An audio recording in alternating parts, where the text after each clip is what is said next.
Hello again. Today we are going to use concepts of momentum and mechanical energy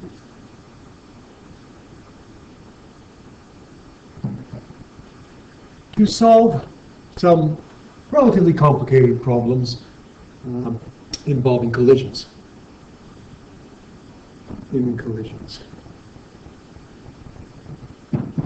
So, we're going to start with a picture to describe what it is that we are trying to do.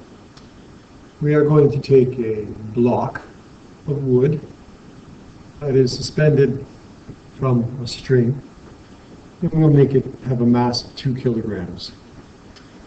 And then we are going to take a tiny bullet, and the bullet will have a mass of 0.03 kilograms, about 30 grams. And we'll fire this bullet from a gun at a speed of about 300 meters per second. Nice and fast. Remember, with momentum, what you don't have in mass, you can make up for with a very high speed. So bullets can still have tremendous amounts of momentum despite their small mass. We're going to fire this bullet at this stationary block. And at the collision, we're going to make the assumption that the bullet will lodge itself into the wood, and the two will sort of become one.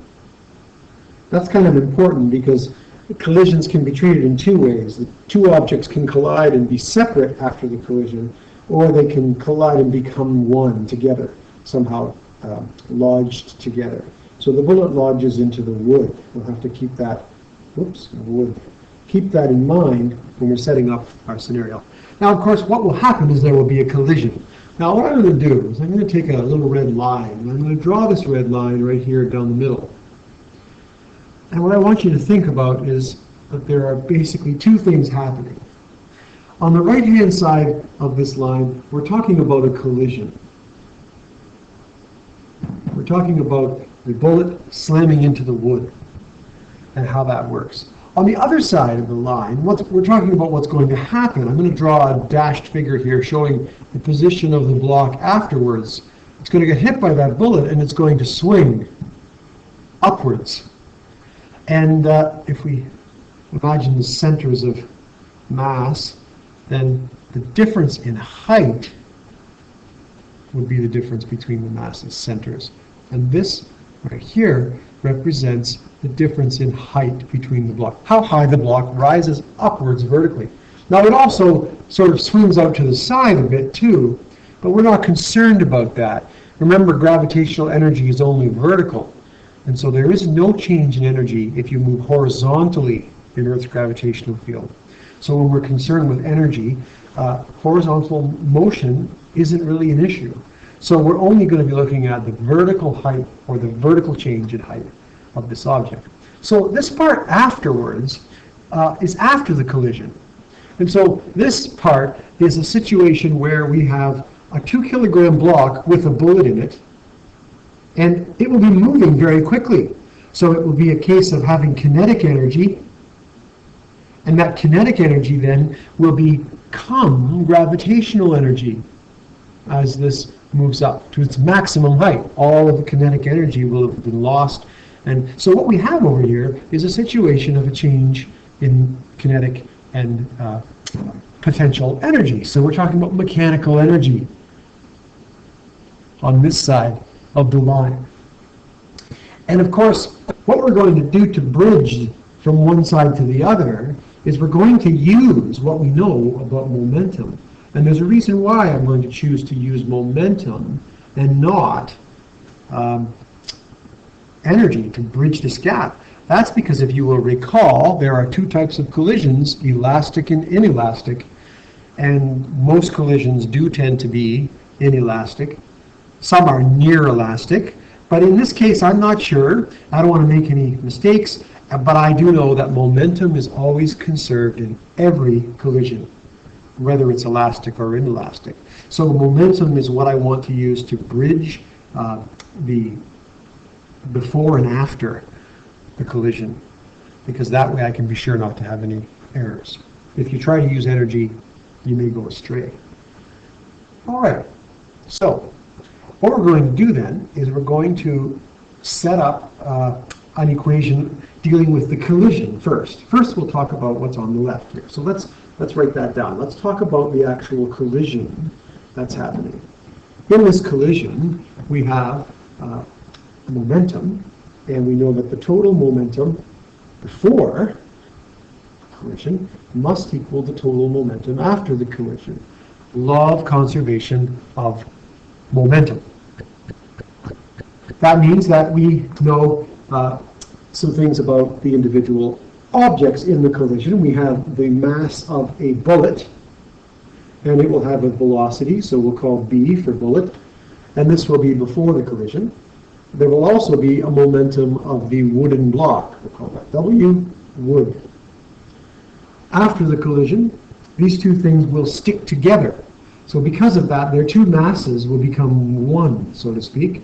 So I'll add the masses together for the block and the wood, and then the block and the wood, the bullet and the wood, will move together with a speed afterwards.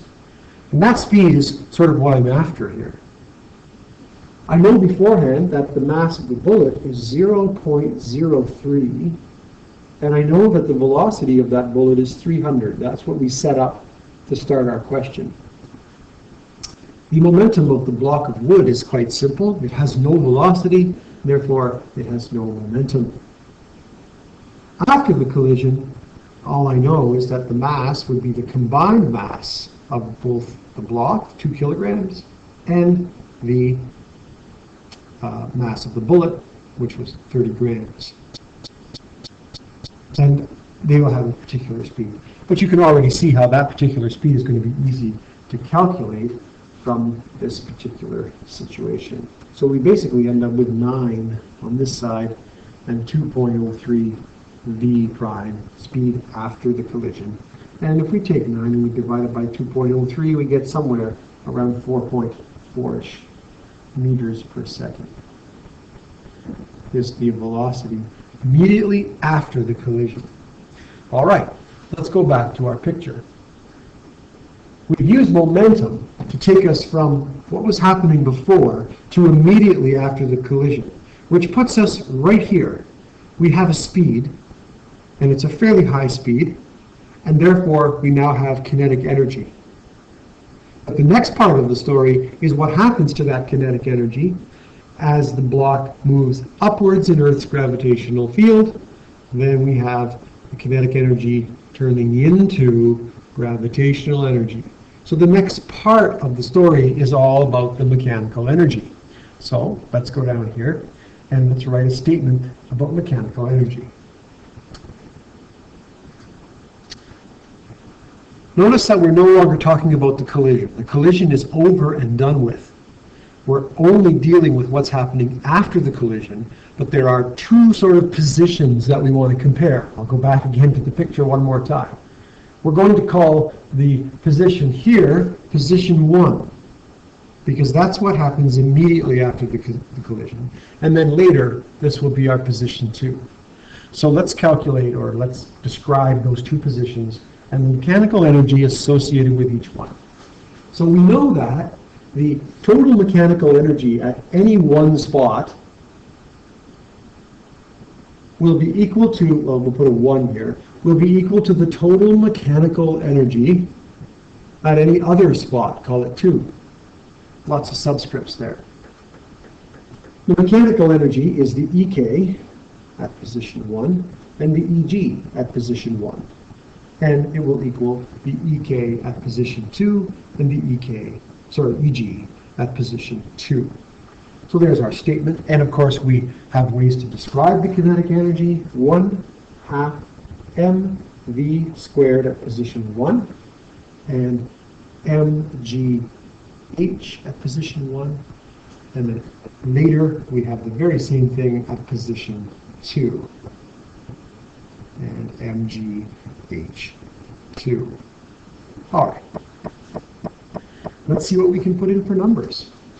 Well, this EK, 1, represents the kinetic energy at the initial point that we described right after the collision. There it is, TK1, right after the collision. Well, we have figured out what the speed is right after the collision by using our momentum. So we now know that this 4.4 meters per second that we have discovered here is going to be useful because we're going to bring it down here and it becomes the speed at the position 1 in our mechanical energy equation. So we have 1/2 of m, and the v is 4.4 meters per second squared. At position 1, we also know, we do know 9.8 for g, but we also know that this is the lowest point, and so this is the 0 point for height, which is convenient. So there is no potential gravitation energy here. It's all kinetic at the bottom. However, things change a little bit when we get to the top. At the top, 1/2 m, the v will become 0 because all of the speed will have disappeared. Kinetic energy will have been traded off for gravitational potential. And so we have m times 9.8, and what we're looking for is how high that's going to go. And you can see what's happening here. First of all, every term in our expression has m in it, and so m can be divided out. It isn't even necessary to know the mass. But what's left is, believe it or not, the one thing we were looking for. Right? Remember I told you in a previous video that when you use this equation to describe your mechanical energy, whatever it is you were looking for shows up in here somewhere, and at this point or shortly after, you should see everything else disappear and be left with only what you actually need. And so let's crunch out whatever numbers we have. We have a 4.4, and we have to square it, and then we have to divide it by 2, which gives us about 9.68. And then on the other side, we have a 0, because remember, this whole thing is 0, and this whole thing is 0, so we have about a 9.8 H2. And very, very easy now to figure out what the final height is. Basically, it's pretty close to 1, isn't it? If we do the actual math, yeah, it's going to round off to 1 meter of height. And if we had done significant digits all the way through, 1 would be the best answer probably. So you see what we have done. We have used both momentum and mechanical energy to solve a problem that involves both things. We found out how high this object, this block of wood, would go if you hit it with a bullet. And it involved a collision, and it involved a change in kinetic and potential energy, and we use those two things together to figure out the height. Now, if you use this as an example, what if we started by saying that the height was 1 meter, and I didn't tell you how fast the bullet was going? Pretend this was gone, and this was 1 meter. Well, the beautiful thing is that your solution would still be exactly the same. The only change would be when you got to this part, for instance, well, what you have to do, I guess, is work backwards. You have to start with the mechanical energy part first and use all the information that you find here to calculate this initial speed that you used instead of being given. And then you would work backwards and use that speed here, and you can work backwards to solve what the initial speed of the bullet might be. But you can see how all of the things you could possibly be asked appear either here or in the statement down below here in red. So you have everything you need within this example to solve whatever is being asked if a situation involves a collision and then a change in potential gravitational energy.